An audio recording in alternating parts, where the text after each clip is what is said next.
access। Hello guys, welcome to my YouTube channel. और आज मैं बात करूंगा what is luxury life. Actual में लग्जरी लाइफ है क्या? आपके पास ऐसा क्या है जो सबसे ज़्यादा लग्जरियस है? क्या वो पैसा है? नहीं। क्या वो गाड़ी है? नहीं। क्या वो अच्छा घर है? नहीं। एक्चुअल में जो मुझे हॉस्पिटल जाके पता चला है वो लग्जरी का जो डेफिनेशन है वो बदल गई मेरे दिमाग में। पहले मेरे दिमाग में यही था लग्जरी लाइफ अच्छा लाइफस्टाइल, अच्छे कपड़े, अच्छा घर, अच्छी गाड़ी, अच्छा बंगला, ये सब होता है। लेकिन जब से मैं हॉस्पिटल जा रहा हूँ एज़ अ डॉक्टर, तब मुझे समझ आया कि लग्ज़री एक्चुअल में सबसे ज़्यादा जो लग्ज़री चीज़ है हमारे पास, वो हमारी हेल्थ होती है। तो आज मैं उसी बारे में बात करूँगा कि सबसे ज़्यादा इम्पोर्टेंट है हमारी हेल्थ, और जिसे हम सबसे ज़्यादा फॉर ग्रांटेड ले लेते हैं। जैसे तो कुछ लोग ऐसे बस परेशान हैं कि पुलिस स्टेशन जाना है, तारीख पे जाना है, यहाँ जाना है, वहाँ जाना है, उससे लड़ाई हो गई। ये सब चीज़ें अगर आपकी लाइफ़ में नहीं हैं, तो आपकी लाइफ़ बहुत लग्ज़री है। मतलब लग्ज़री का मतलब ये नहीं है कि आप बहुत अच्छे दिख रहे हैं या बहुत अच्छा पहन रहे हैं, बहुत अच्छा खा रहे हैं। अगर आप सुकून में हैं, तो आपकी लाइफ़ लग्ज़री है। आप एक लग्ज़रियस लाइफ़ जी रहे हैं। लाइक अगर आपको थाने नहीं जाना, आपको तारीख पे नहीं जाना, आपका किसी से लड़ाई नहीं है, किसी से कुछ मनमुटाव नहीं है। बहुत सी चीज़ें हैं जो हम हमारी लाइफ़ में हैं और वो हमारी लाइफ़ को ख़राब कर रही है।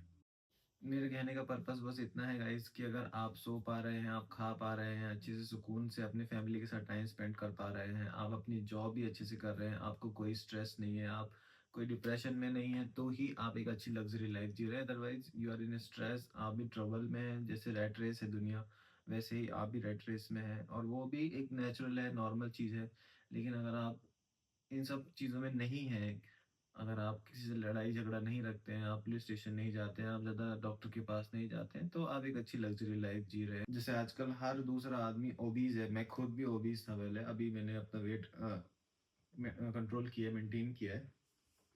तो जो हॉस्पिटल में बहुत बेसिक और बहुत कॉमन है वो डायबिटीज़ है, ब्लड प्रेशर है, anxiety, depression, mental health issues, और बहुत से कॉमन कॉमन चीज़ें जो हमारी लाइफ में बहुत ज़्यादा स्ट्रेस क्रिएट कर रही हैं, बहुत ज़्यादा हमें डिस्टर्ब कर रही हैं। जैसे आए दिन देखता हूँ मैं, डायबिटीज़ के पेशेंट आते रहते हैं, डॉक्टर साहब बहुत ब्लड भरा हुआ है, ये हाइपोग्लाइसेमिक हो जाते हैं, हाइपोग्लाइसेमिक हो जाते हैं। दूसरा है कि ब्लड प्रेशर है, हाई ब्लड प्रेशर हो जाता है, डॉक्टर साहब हर दूसरे दिन ज़रा से स्ट्रेस लेते हैं, हाई ब्लड प्रेशर हो जाता है। तो ये चीज़ों को हम कैसे मैनेज कर सकते हैं, या ये चीज़ क्यों है? हम इसे कैसे, ब्लड प्रेशर को हम रेगुलर एक्सरसाइज करके कंट्रोल कर सकते हैं। अपने अपने हार्ट को हमें बेसिकली कंट्रोल करना आना चाहिए। अच्छा, चाहे तो हम वॉक करके कर सकते हैं, साइक्लिंग करके कर सकते हैं, या फिर योगा करके कर सकते हैं, मेडिटेशन करके अपना बीपी कंट्रोल कर सकते हैं। बस आपको अपना सर्कुलेशन बेटर करना है।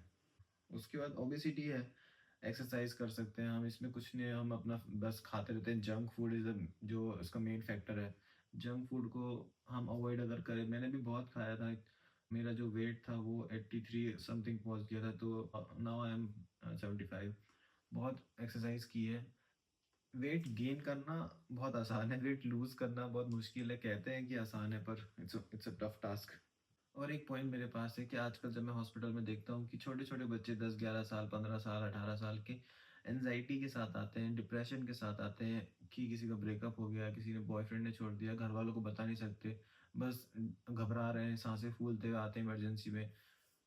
पर जो एक्चुअल में प्रॉब्लम है वो क्या है कि वो अपने इमोशंस किसी से शेयर नहीं कर पाते हैं। अपना जो मेंटल ट्रॉमा है वो रखे रहते हैं। किसी ने छोड़ दिया, किसी से लड़ाई हो गई, किसी से प्यार हो गया, ये सब चीज़ें इफ़ेक्ट करती हैं। तो इसमें हम बस एक अपने दोस्तों के साथ शेयर कर सकते हैं चीज़ें। आजकल हॉस्पिटल में जो मैं सबसे ज़्यादा प्रॉब्लम देख रहा हूँ वो ओबेसिटी की देख रहा हूँ, क्योंकि लोग इतने आलसी हो गए हैं ना कि एक्सरसाइज़ करना ही नहीं चाह रहे।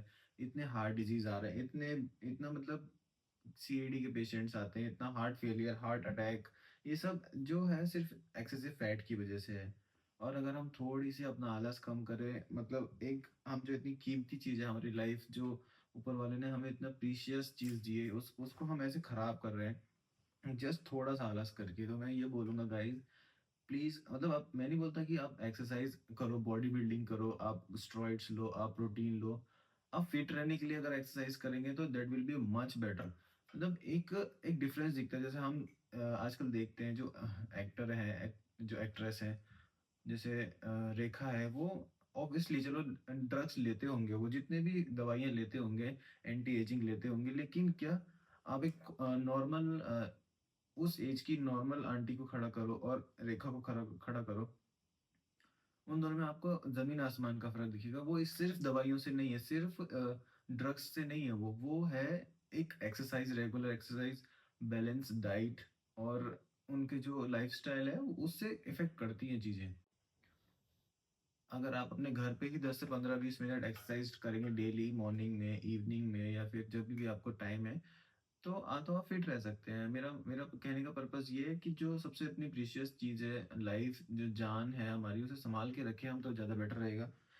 आपको शायद ये चीज़ तब समझ में आएगी जब आप किसी इमरजेंसी में होंगे, किसी हॉस्पिटल में होंगे और आप देख रहे होंगे कि काश मैं थोड़ी एक्सरसाइज कर सकता था, काश मैं ये कर लेता, काश मैं वो कर लेता। मैं कर सकता था पर मैंने नहीं किया जस्ट बिकॉज़ मैं बिज़ी था, मेरे पास टाइम नहीं था, मेरी मेरी जॉब बहुत टफ़ थी, मैं ये था, मैं वो था। सबसे ज़्यादा कीमती होता है हमारी लाइफ़ और हम उसे ऐसे वेस्ट कर रहे हैं। अगर मेरा बस चले तो मैं हर एक इंसान को इमरजेंसी के डिपार्टमेंट में एक बार लेके आऊँ और उसे दिखाऊँ कि ये लाइफ होती है, यहाँ पे लोग कैसे तड़पते हैं, कैसे कैसे आते हैं और कैसे मर मर जाते हैं। बहुत मुश्किल होता है उनके घरवालों के लिए सँभालना बाद में और उन्हें बताना कि अब ये नहीं रहे और वो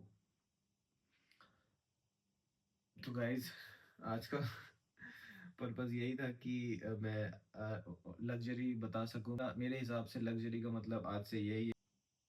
मैंने सोचा है कि मैं स्टार्ट करूँगा अपना यूट्यूब का चैनल और मैं उस पे कंटिन्यूअस वीडियोस अपलोड करूँगा अबाउट हेल्थ एंड वेलफेयर या फिर जो भी कॉमन डिजीज़ हैं या फिर जो भी मैं फेस करता हूँ हॉस्पिटल में, जो भी मैं देखता हूँ, मैं अपना हॉस्पिटल का एक्सपीरियंस आप लोगों से शेयर करूँगा। तो please guys do subscribe and comment below. Thank you so much. Bye bye. जय हिंद।